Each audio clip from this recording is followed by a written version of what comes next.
আজ আমরা বানাচ্ছি চিকেন বাটার মশলা। এবার চিকেনে জিরে, ধনে, গরম মশলা, লঙ্কা গুঁড়ো, নুন, হলুদ, ঘি, জিঞ্জার গার্লিক পেস্ট, কাস্তুরি মেথি, তার উপর লেবু চিপে দিয়ে ম্যারিনেট করো 1 ঘন্টা মতো।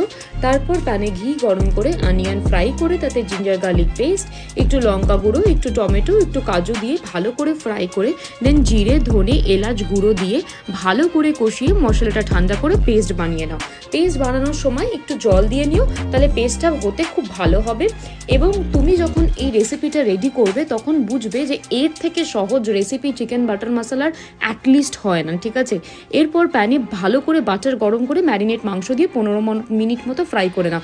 আবার বাটার গরম করো এবং একটুখানি লঙ্কা গুঁড়ো দিয়ে যে পেস্টটা রেডি করেছিলে সেই পেস্টটা দিয়ে দাও এবং তার মধ্যে ফ্রাই করা মাংসগুলো দিয়ে দাও এবং স্বাদ মতো নুন দাও, চিনি দাও এবং বাটার দাও।